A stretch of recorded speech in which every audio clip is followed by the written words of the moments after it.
Afternoon, everybody. It's just not fair. I know it's always sunny when the exams are on and when you have to revise. It's just unfair. It's God having a laugh at you. But anyway, listen, you can get yourself sunned anytime. You've got June and July and August and the rest of your life to tan yourself. So go and buy a bottle of fake tan and then get some studying done. I mean, do try to get out into the sun a wee bit. It'll make your mood feel better. So do an hour, 45 minutes to an hour, and then go out for half an hour, sit and have a wee cup of tea or something, and then go back in and really just try and make the most of these last day or so before your exam. Listen, paper 3, I want to do a wee minute with you on schizophrenia and on the things that might possibly come up, but you need to know the whole booklet. All right.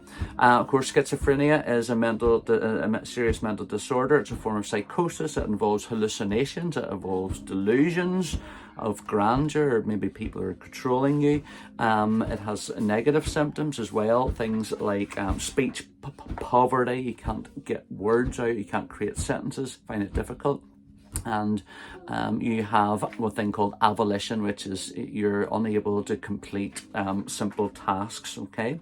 One of the things that might come up though is how reliable and how valid this classification of schizophrenia is, and page 3 of your notes gives you a lovely page on that. So for example, reliability, it's a strength of schizophrenia because when we put two clinical psychologists together and they observe certain behaviours, they come up with good inter-rater reliability, which shows that the classification and diagnosing of schizophrenia is very reliable. However, its validity is questioned and limited because they tend to use different scales or systems to classify it. So there's the ICD-10 and there's a DSM, and sometimes when they use one, it won't diagnose schizophrenia. If they use the other one, it does diagnose it. So there's a question and a problem over the validity.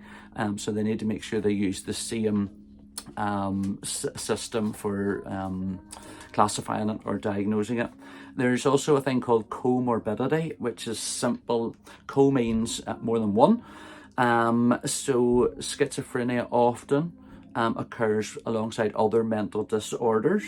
So PTSD, substance abuse, we know that cannabis can have an effect on you as well. So sometimes it is difficult to identify schizophrenia as a distinct condition on its own. That's called comorbidity.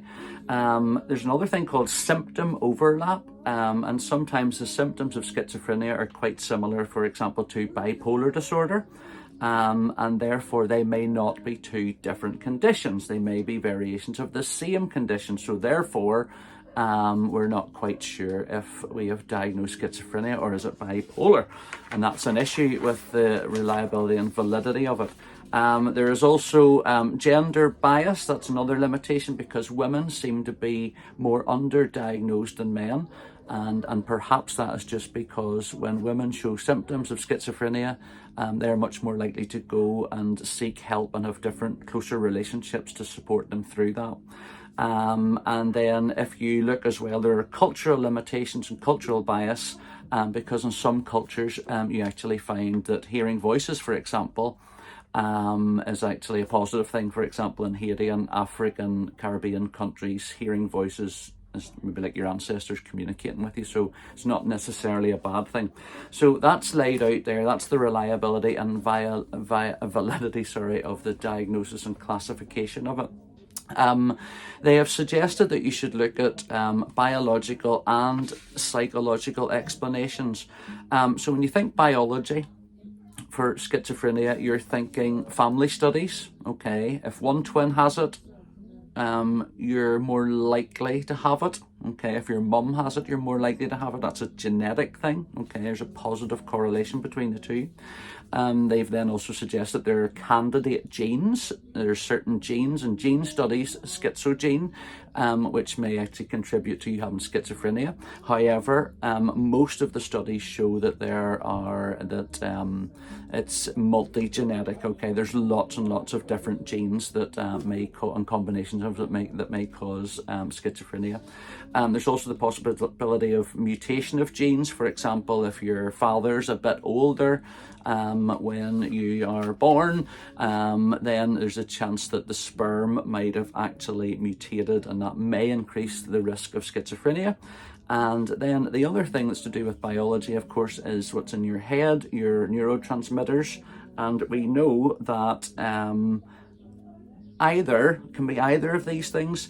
It's usually high levels of dopamine seem to be found in particular areas of the brain of people who have schizophrenia. So therefore, that would be a biological explanation. If you have too much dopamine, hyperdopaminergia, then there's a bigger chance that you might have schizophrenia. Okay.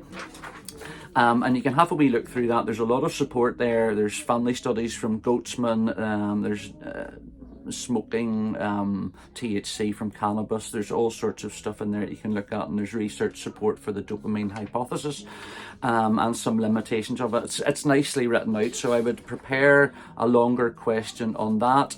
Of course, biological therapies are your antipsychotics. They're your original ones, and then you've got your atypical antipsychotics, which is your clozapine, newer ones that are trying to get rid of some of the side effects. And then the psychological explanations, again, I think there might be a bigger question on this, and those are your things to do with family dysfunction. So for example, your schizophrenogenic mother, okay, who is cold and rejecting and controlling, and that causes you to show signs of schizophrenia, and it leads to distrust and makes you become paranoid. The double bind theory says that when you get contradictory messages from your parents, that can lead to you developing schizophrenia because you're confused, and it can be dangerous and lead again to disorganized thinking. And the third thing in family dysfunction is expressed emotion. So if you receive verbal criticism, hostility, or a parent who's emotionally over-involved, all of those things can contribute to your developing schizophrenia, all right? And there's lots of evidence there to have a look at, okay, to do with secure attachment and different things. You can look at that on page 10. There are also cognitive mental processes. Just have a wee look through those again. Of course, your psychological therapies, you know all about those. Okay, so your psychological therapies are your CBT, and it's the same issues. The positives of that and the negatives of that are written out for you there. And again, there's limitations and research support for all of those things. One way that we can help to support people with schizophrenia is through token economies, where through operant conditioning we try to reward good behaviours. So if you have avolition and you can't get out of bed every day, you may give somebody a reward that if they get out of bed by 10 o'clock and make their bed, they will get to play cards or go for a walk or get an ice cream, okay? All of these things are short term, but they have been shown to work well. So you can have a wee look at that. And then I suppose the last wee one, and this has been noted as being important to look over as a longer question, is the interactionist approach.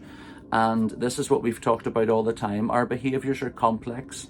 Yes, I may have a schizophrenogenic gene from my mother, but that may perhaps only be activated whenever I come into a stress situation. So the gene is my vulnerability, okay? There's a vulnerability I may get schizophrenia, but then I need a trigger, something that triggers it. So if you have a wee look through the interactionist approach, it's the idea that it's biology and the trigger of our environment that actually causes us to become schizophrenic. And for example, if you're born with a schizophrenic gene, if there is such a thing, and then you are adopted into a family where there is a loving, caring mother and family, then you're much less likely to get schizophrenia.